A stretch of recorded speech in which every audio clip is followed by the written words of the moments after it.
तरह का आचरण अनैतिक और संसद सदस्य के रूप में अशोभनीय है और इस कारण उनको लोकसभा सदस्य बने रहना उपयुक्त नहीं होगा। जो सदस्य इस प्रस्ताव के पक्ष में हाँ गए हैं, जो विरोध में ना गए, मेरे विचार में निर्णय हाँ वालों के पक्ष में प्रस्ताव स्वीकार। दोस्तों welcome to my channel knowledge junction. जैसा कि आपने वीडियो में देखा, महुआ मोइत्रा को लोकसभा से एक्सपेल्ड और निष्कासित कर दिया गया है। एथिक्स कमेटी के रिपोर्ट के बाद ये डिसीजन लिया गया। उसके बाद महुआ मोइत्रा ने अपोजिशन के साथ मिलकर बीजेपी और सरकार पर, यहाँ तक कि अडानी को भी आड़े हाथ लिया।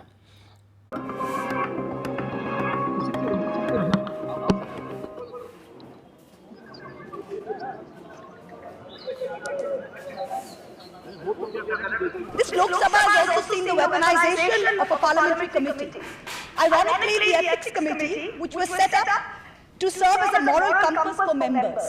Instead, it has been abused egregiously today to do exactly what it was never meant to do, which is to bulldoze the opposition and become another weapon to torpedo us into submission.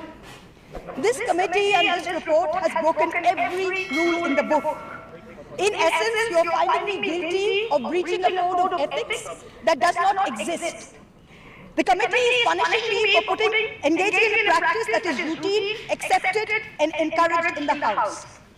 The findings are based solely on the written testimonies of two private citizens whose versions contradict each other in material terms, none of whom I was allowed to cross-examine.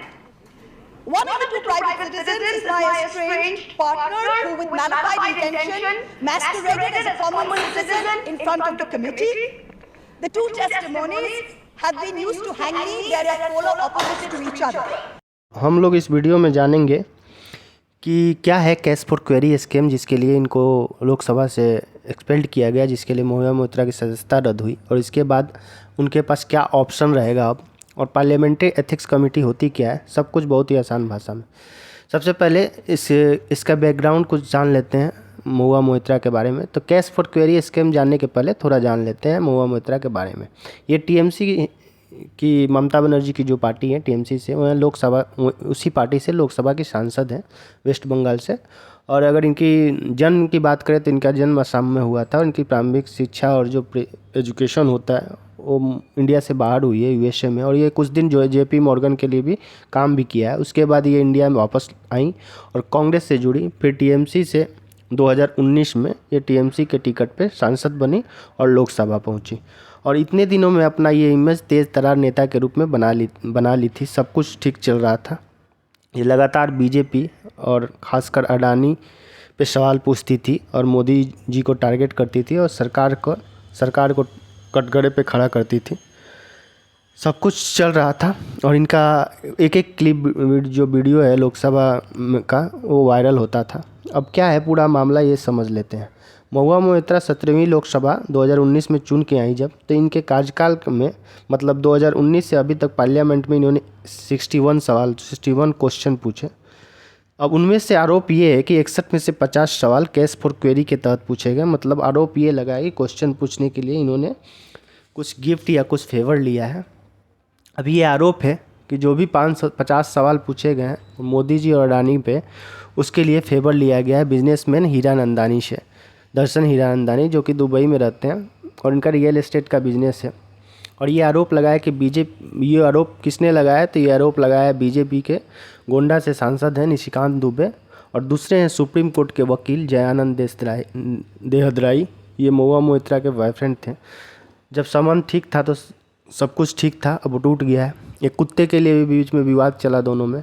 अब ये जय आनंद जो हैं वो सबूत निशिकांत दुबे को दिए, जो बीजेपी सांसद हैं, तो और सीबीआई में भी जमा कराया। और उसके बाद मामला संसद में आया एथिक्स कमेटी में। एथिक्स कमेटी की बैठक हुई, विनोद सोनकर अध्यक्ष थे। 15 लोगों की कमेटी थी। फिर सुनवाई हुई। फिर 3 लोगों का बयान दर्ज हुआ, जिसमें सुप्रीम कोर्ट के वकील जो हैं जयानंद, जो महुआ मोइत्रा के दोस्त हैं, और निशिकांत दुबे, और फिर महुआ मोइत्रा पर दर्शन जो हीरानंदानी है, जो बिजनेसमैन है, जिन्होंने फेवर किया था, मतलब जो जिन पे आरोप था कि उन्होंने महुआ मोइत्रा पे को कैश या कुछ गिफ्ट दिए हैं क्वेश्चन पूछने के लिए, उनसे सवाल नहीं किए गए। रिपोर्ट निकल के आ रही है तो जय आनंद देवदराई का कहना है कि उन्होंने कई बार महुआ मोइत्रा को फ़ोन पे बात करते सुना है और उन्होंने उस पैसे से कई काम किए हैं। अब जैसा कि पता है कि कोई भी बिजनेसमैन पॉलिटिकल लीडर से कांटेक्ट रखता है ताकि बिजनेस में फेवर हो सके। इसी तरह हीरानंदानी ने भी संपर्क बनाया और हीरानंदानी अगर की बात करें तो कई सेक्टर में अडानी जो हैं उनके कंपटीटर हैं, इसलिए सवाल पूछने के लिए और उनको नुकसान पहुंचाने के लिए कुछ गिफ्ट और कैश और भी बहुत कुछ महुआ मोइत्रा को दिए गए। यहाँ तक कि महुआ मोइत्रा ने अपना लोकसभा का यूज़र आईडी जो लॉगिन क्रेडेंशियल होता है वो भी हीरानंदानी को दिए थे ताकि वो डायरेक्ट सवाल पूछ सके और फ्रेम कर सके। यहाँ तक कि कितनी बार लॉगिन जो है जो दुबई से और अदर स्टेट से, दिल्ली, कर्नाटक से भी किए गए हैं। अब ये सब आरोप हैं। एथिक्स कमेटी के सामने ये महुआ मोइत्रा ने माना है कि हीरानंदानी की टीम को इस तरह के क्वेश्चन लिखने के लिए और फ्रेम करने के लिए वो देते हैं। और ये जनरल बात है क्योंकि कोई भी लोकसभा का जो भी सांसद या मंत्री है वो खुद से क्वेश्चन फ्रेम नहीं करता, या तो उनके पीए या उनका जो टीम है वही करता है। तो इनका कहना है कि मैंने भी इसी तरह दिया था। लेकिन अब सवाल उठता है कि जो यूज़र आईडी पासवर्ड है वो कभी लॉगिन इंडिया से बाहर से भी हुए हैं, दुबई से भी हुए हैं। और कहीं ना कहीं जो इन पर आरोप लगा है वो 61 में से 50 सवाल ऐसे हैं जो कहीं ना कहीं अडानी को और मोदी जी को टारगेट हो रहे हैं। अब सवाल उठता है कि जो कैश की बात हो रही है उसका प्रूफ होना चाहिए। अभी इनको एक्सपेल तो कर दिया गया पर ये अब सुप्रीम कोर्ट जा सकती हैं और सीबीआई या एक्सटर्नल जो जांच एजेंसी हैं वो मनी ट्रायल के फाइंड करेंगी।